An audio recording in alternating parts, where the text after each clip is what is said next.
When it comes to living the debt-free journey we have right back here, it's going to be a very personalized experience.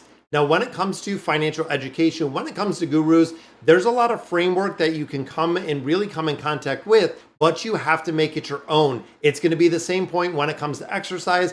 If you burn more calories than you take in, chances are you're going to lose weight. It is the exact same for finances. If you do not apply some of the teachings that we have, regardless of if it's Dave Ramsey, if it's not, if you're following baby steps, there are some things fundamentally that you have to work out and deal with when it comes to getting out of debt, when it comes to living on a budget and living within your means. Now, some plans do work incredibly well and do work better than others, but there are some plans that won't work for you at all. Now, for me personally, the baby steps were just kind of that general framework that we kind of talked about. Making more money and being able to eliminate debt is, of course, a big priority. I don't view all debt as completely bad debt, that you have to go on live on beans and rice, that you have to catch it like fire and literally scrounge and work like crazy, second job, extra hours to pay off the debt in the entirety. Now, I think there are some pretty proven systems, but there are some points with the baby steps from Dave Ramsey that I didn't follow or that I really don't agree with as a financial counselor, as really someone who provides a lot of financial education. There are a few that I didn't agree with. And the first one is stopping the retirement contributions.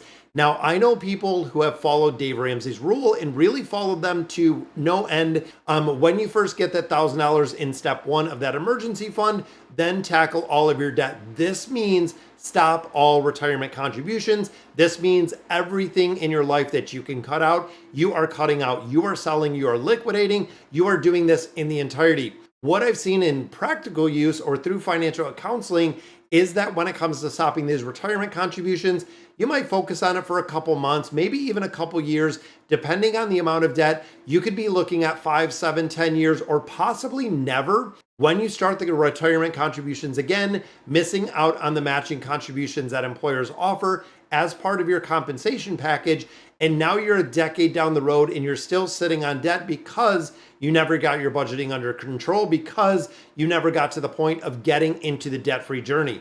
Now, this is one of the absolute big ones. They are very adamant about stopping all of your contributions. My opinion, if your company offers a match, let's say 4%, 6%, the first step that you really need to do is get that contribution. That should be step number one.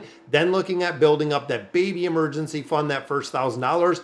And again, that's going to be very specific to you yourself, to where if you're an individual that's making, let's say, $25,000 a year, which of course is a very low income, chances to save and literally just sit on $1,000 might not be feasible. It might be $500. It might be even less than that, depending on your situation. But when it comes to debt, there are some points that we really agree on, and it is debt. Like I said before, there's good debt and then there's bad debt. Now, what I really view and what I focus on is bad debt, credit card debt. That is absolutely detrimental. Credit card debt can be devastating. It can really cripple the amount of your finances. It can cripple the amount or the ability to really budget. Bad debt is just that. When we start looking at personal debt, when you look at unsecured debt, when you look at, lines of credit, things that have probably above, let's say, a 7% interest rate, chances are that is going to be bad debt. And when you start focusing on all of this and getting that eliminated, that is going to be after the contributions that you have for retirement accounts.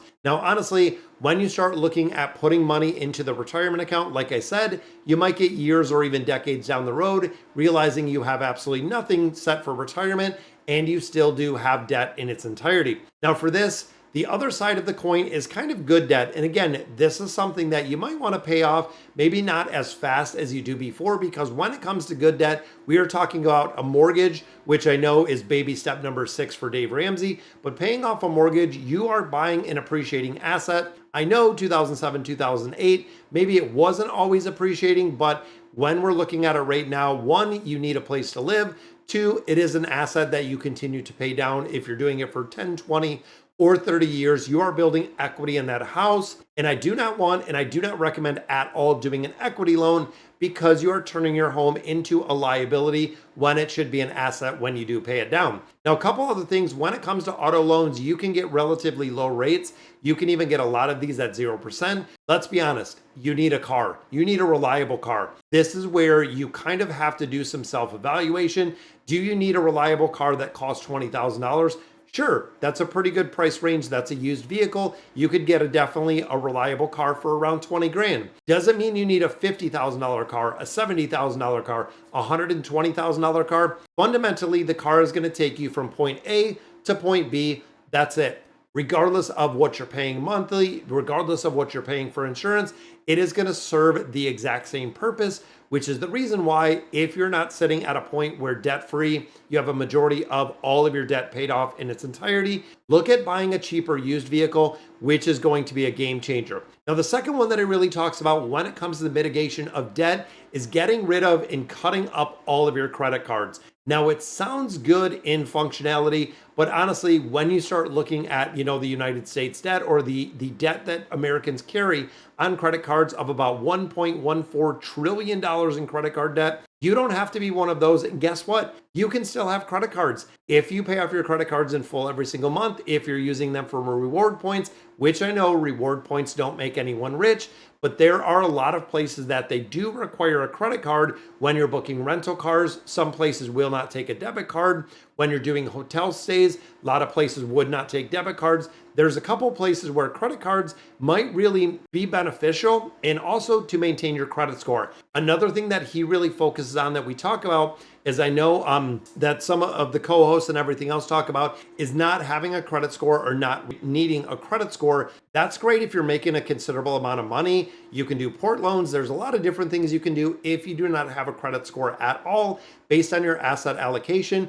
But overall, when it comes to not having a credit score at all, there are some pretty detrimental things in there, which number one, if you're getting for insurance, especially where I live in Michigan, it requires a credit score or your premiums are going to be much, much higher. If you're looking to get a job, my institution where I work, which is a financial institution, they pull your credit. If you don't have any credit, chances are you might lose out on a job versus someone that does have really good credit and a really good track record because you're kind of untested. If you're going to get a mortgage, if you're going to get an apartment, you need credit. That is a point where I know, again, there's a lot of arguments about not needing credit or not needing a credit score entirety.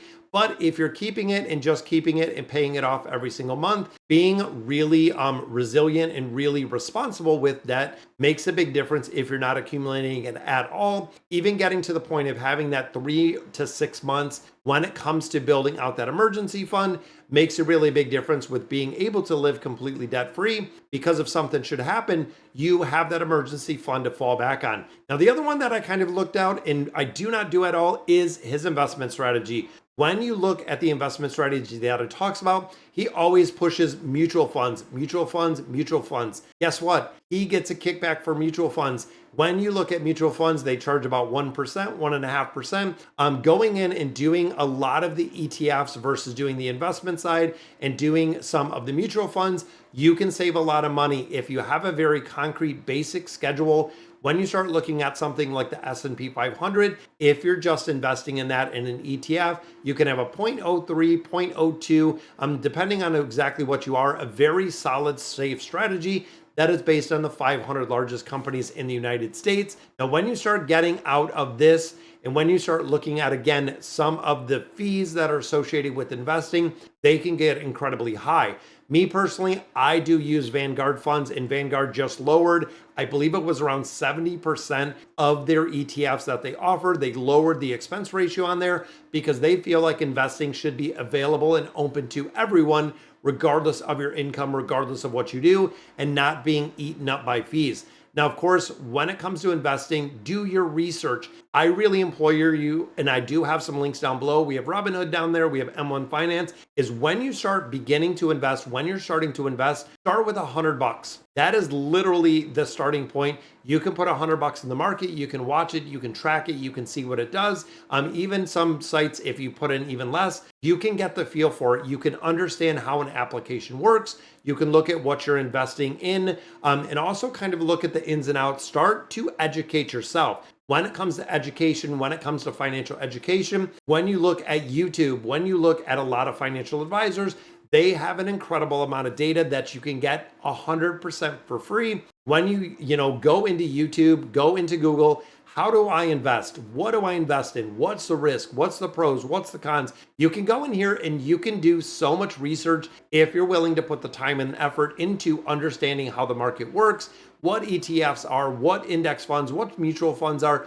You can do your own research and know exactly what you're investing in. What kind of time frame do you have? Is it going to be 3 years, 5 years? Are you thinking 40 years down the road when you get ready to retire? That is going to make a big difference. And when you set the groundwork, like we said earlier, the foundational groundwork to investing, to really building this out, when you start at that point, you can actually go back and know that your investment is sound. You've done your research, you know exactly what you're investing in, and you know when you're putting money in there. You don't have to check it every day. You don't have to check it every week or every month. Making consistent contributions, having through dollar cost averaging, putting money in there on a regular basis, very similar to what we see with like a 401k plan. Your portfolio is going to grow. There's going to be ups and downs on a day-to-day. When you start looking at the extended amount of time, even 10 plus years, a majority of financial advisors cannot beat the market at all, which is the reason why investing in something like the S&P 500 will match the market. Around 10% is the average return on there, which is a good return over an extended amount of time. All right, guys, so that's going to do it for today's video. Again, there are some things that Dave Ramsey that I absolutely love, but there are some things that I don't agree with in being the whole beans and rice and eliminating 100% of your debt. If you're starting with, let's say, student loan debt and you have credit card debt, you have some, different kinds of debt outside of the mortgage, you could be sitting on $200,000, $250,000 in debt, which could put you years down the road before you even start accumulating wealth in any manner. So, all right, guys, so that's going to do it for today's video. Let me know in the comments what you guys think. And as always, thank you guys for watching.